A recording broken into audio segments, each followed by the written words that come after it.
Subhanalladzi sakhkhara lana hadza wa ma kunna lahu muqrinin wa inna ila rabbina lamunqalibun. Allahumma inna nas'aluka fi safarina hadzal birra wat taqwa wa minal amali ma tarda. Allahumma hawwin alaina safarana hadza wa atbi anna Allahumma antas sahibu fis safari wal khalifatu fil ahli wal waladi alhamdulillahi rabbil alamin. Bismillahirrahmanirrahim. Alhamdulillahi rabbil alamin. Al-Malik al-Haq al-Mubin alladhi hadana bil iman wal yaqin. Allahumma salli ala sayyidina Muhammadin wa alihi wa sahbihi ajma'in. Rabbi israh li sadri wa yassir li amri wahlul 'uqdatam min lisani yafqahu qawli, amma ba'du. Pertama dan utama, marilah kita panjatkan puja-puji syukur kehadirat Allah Subhanahu wa taala, yang mana Allah senantiasa memberikan rahmatnya, ma'unah dan hidayah kepada kita semua, sehingga pada saat ini kita oleh Allah ditakdirkan untuk melanjutkan ritual ibadah kita, yaitu melakukan umrah. Mudah-mudahan dalam perjalanan kita ini menuju ke kota Mekah, Allah berikan keselamatan, Allah lindungi kita sampai ke kota Mekah dalam keadaan selamat dan sehat walafiat. Amin Allahumma amin. Salawat dan salam tak lupa kita haturkan kepada junjungan kita Nabi Muhammad sallallahu alaihi wasallam, yang mana beliau telah bersusah payah membawa umat manusia keluar dari zaman kegelapan menuju ke alam yang terang benderang, yaitu agama Islam yang kita anut sekarang ini. Para jamaah dhifullah, dhifur rahman yang saya hormati, pada siang hari ini tentu kita semua dalam keadaan sedih, tak sanggup untuk melangkahkan kaki kita dari kota yang mulia ini, dari kota Rasulullah sallallahu alaihi wasallam. Karena kita saking nikmatnya ibadah di kota Rasulullah, saking nyamannya dan saking tentramnya kita di sini, enak dalam beribadah. Dan pada saat ini tanpa terasa kita beberapa hari di kota Madinah, sekarang kita akan meninggalkan kota yang mulia ini. Para jemaah dhifullah, dhifur rahman yang saya hormati, mudah-mudahan apa yang sudah kita tenun di kota Madinah, di kota Rasulullah ini, apa yang sudah kita amalkan, Allah terima Bapak dan Ibu, amal Bapak dan Ibu selama berada di kota Madinah ini, dijadikan amalan-amalan yang mabrur, amalan-amalan yang makbul. Dan semoga kelak amalan yang Bapak dan Ibu lakukan di kota Madinah ini menjadi teman kita di alam kubur sampai kelak ke akhirat, dan menjadi asbab keselamatan kita, berkah kita mengunjungi Rasulullah sallallahu alaihi wasallam. Mudah-mudahan kelak kita berkumpul di padang mahsyar dengan baginda Nabi Muhammad sallallahu alaihi wasallam, mendapatkan syafaat dari beliau. Beliaulah Bapak Ibu harapan kita syafaat dari baginda Nabi Muhammad sallallahu alaihi wasallam. Kalau kita mengandalkan amalan-amalan kita yang kita kerjakan para jamaah, tentu kita tidak mungkin untuk masuk surga. Melainkan akan tetapi kalau kita harapan syafaat dari baginda dan rahmat dari Allah, insya Allah kita akan mudah untuk masuk ke dalam surganya Allah Subhanahu wa ta'ala.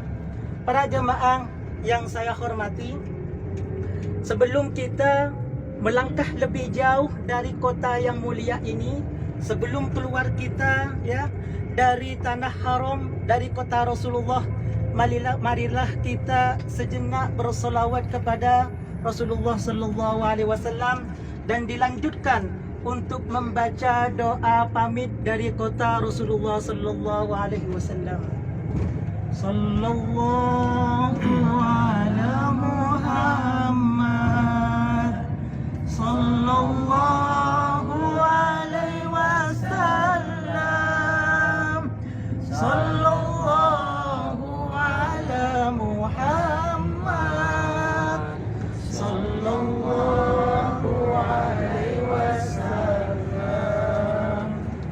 Sallallahu ala Muhammad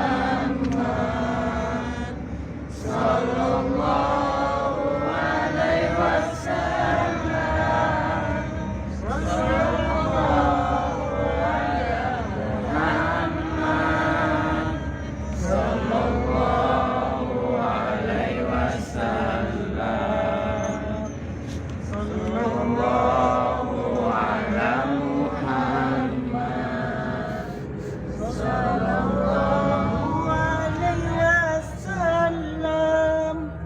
Sallallahu ala Muhammad sallallahu alaihi wasallam. Marilah kita berdoa Bapak Ibu. Bismillahirrahmanirrahim. Allahumma la taj'alhu akhiral ahdi min yawmina hada min hadal makani الشريف وارزقني إليه العودة في خير وعافية وسلامة وصحة إن عشت إن شاء الله جئت وإن مت أودعت عندك شهادتي وأمانتي وأهدي وميثاقي من يومنا هذا إلى يوم القيامة، وهي شهادة أن لا إله إلا الله وشهادة أن محمدا عبده ورسوله. سبحان ربك رب العزة عما يصفون وسلام على المرسلين والحمد لله رب العالمين. Mudah-mudahan doa yang kita panjatkan barusan dikabulkan oleh Allah. Doa pamitan kita Bapak Ibu, doa perpisahan kita dengan tanah haram ini, dengan Rasulullah sallallahu alaihi wasallam. Mudah-mudahan perpisahan kita ini tidak dijadikan perpisahan selamanya, melainkan harapan kita itu semoga Allah menakdirkan kita untuk kembali menziarahi makam dari baginda Nabi Muhammad sallallahu alaihi wasallam. Dan juga harapan kita Bapak Ibu, kita bisa berkumpul dengan beliau Rasulullah sallallahu alaihi wasallam. Kita para jemaah yang saya hormati, selalulah rindu kepada Rasulullah, biar kita juga nanti mudahlah kita ditemukan oleh Rasulullah ya. Dengan kerinduan kita di dunia, insya-Allah kelak kita dimudahkan ya ditemukan oleh Rasulullah sallallahu alaihi wasallam. Para jemaah yang saya hormati, selama kita berada di tanah Haramain, yaitu kota Madinatul Munawwarah dan Makkatul Mukarramah yang kita akan tuju saat ini ya, jangan lupa para jemaah pesan ya dari saya, mohonkanlah ampunan kepada Allah untuk kedua orang tua kita selama berada di sini. Karena tanpa perjuangan kedua orang tua kita, tidak mungkin kita bisa sampai ke tanah Rasulullah dan Makkatul Mukarramah. Maka dari itu para jemaah, orang tua kita yang masih berada maupun yang sudah tiada, marilah kita doakan di tanah Haramain ini. Marilah kita keluarkan harta-harta kita untuk kedua orang tua kita para jemaah. Para jemaah Dhuyufullah, Dhuyufur Rahman yang saya hormati. Kalau orang tua kita meridai, para jemaah meridai kita, mudahlah kita akan masuk ke surganya Allah. Ridha Allah fi ridhal walidain. Ridha Allah berada di ridha orang tua kita, para jemaah. Maka dari itu, jangan bosan-bosanlah. Sahabis salat farduh. Doakanlah terus untuk kedua orang tua kita, ya, selama berada di tanah Haramain ini. Lebih-lebih mensedekahkan, diniatkan untuk keluarga kita, lebih-lebih kepada orang tua kita, para jemaah. Para jemaah duyufullah, duyufur rahman yang saya hormati. Karena orang tua kita inilah yang membesarkan kita sehingga kita menjadi besar, menjadi sukses dan bisa berkunjung ke tanah Haramain ini. Contohlah para jemaah, kita bisa berkaca, bisa mengambil sejarah sebuah kisah, ya, daripada salah satu orang yang sangat mulia di muka langit, ya. Takkan tetapi dia di muka bumi tidak terkenal, para jemaah. Namanya Uwais Al-Qarni, seorang hamba Allah, ya, yang miskin, fakir, para jemaah, sehingga para tetangga tidak menghargai dia, malah dia tetangganya memfitnah. Beliau ini seorang hamba, ya, yang sam'an wa ta'atan, ya, merawat betul-betul orang tuanya, para jemaah. Semua kebutuhan orang tuanya yang lumpuh, ya, dia dipenuhi oleh Uwais Al-Qarni ini. Semua permintaan dia dikabulkan oleh Uwais Al-Qarni, akan tetapi satu permintaan yang tidak dipenuhi oleh Uwais Al-Qarni karena tidak punya bekal untuk pergi, yaitu melaksanakan haji. Orang tua perempuannya Uwais Al-Qarni ini, para jemaah, sakit lumpuh, tidak bisa jalan. Untuk melaksanakan haji dari kota Yaman menuju ke kota Mekah tentu perlu harta, ya, dan perlu tenaga yang sangat kuat. Uwais Al-Qarni, para jemaah, setelah orang tuanya meminta kepengin haji, Uwais Al-Qarni setiap harinya merenungkan diri, memikirkan bagaimana caranya untuk memenuhi permintaan orang tuanya itu. Setelah hari demi hari dilalui oleh Uwais Al-Qarni, dipikirkan bagaimana caranya, alhamdulillah dapat solusi. Uwais Al-Qarni kemudian membeli seekor anak sapi, para jemaah. Setelah itu membuat kandang di atas bukit yang sangat tinggi. Setiap hari anak sapi itu digendong. Setiap hari digendong, untuk pagi dibawa turun, sore dibawa naik ke atas, mondar-mandir setiap pagi oleh tetangganya, ya, digunjing, difitnah, diejek.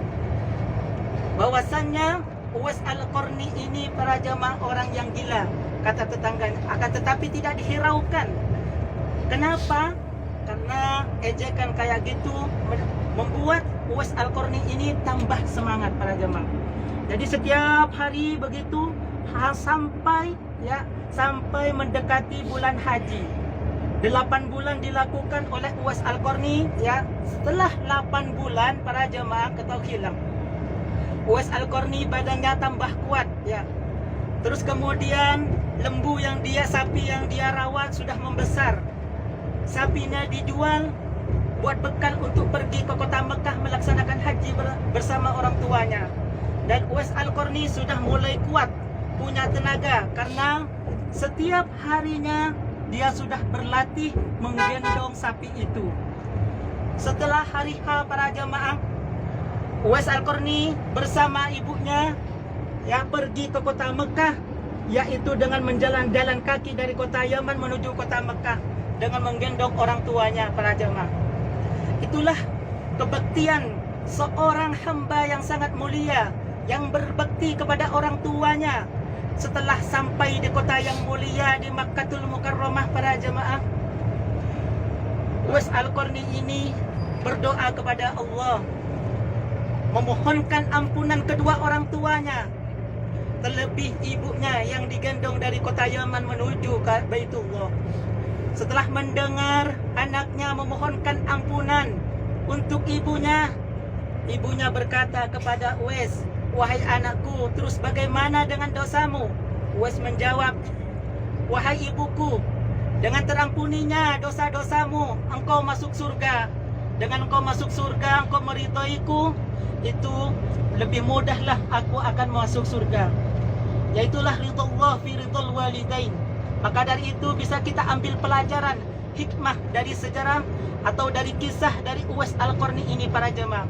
Uwais Al-Qarni ini hidup di masa Rasulullah, akan tetapi bukan sahabat, karena tidak pernah bertemu dengan Rasulullah, tidak pernah mendengar suara Rasulullah, tidak pernah mendengar tausiah daripada Rasulullah sallallahu alaihi wasallam. Akan tetapi ya, Uwais Al-Qarni ini para jemaah terkenal di langit. Ketika Uwais Al-Qarni ini selesai, para jemaah dhifullah dhifur rahman, karena ini mau sampai ya. Inilah di sebelah kanan kita ya, di sebelah kanan kita ini Masjid Miqat atau yang dikenal dengan Masjid Bir Ali. Karena mau sampai ya, saya ingin sampaikan kepada semua jemaah yang belum punya wudhu, yang ibu-ibunya bersama Ibu Ayu, yang bapak-bapaknya dengan saya. Nanti turun dari bis, kita bersama-sama berkumpul dulu di depan masjid di satu tempat, di mana nanti kita setelah melakukan sholat tahiyatul masjid di dalam, kemudian sholat sunnatul ihram ya. Setelah itu kita keluar menuju ke tempat ya yang kita tentukan nanti di depan masjid.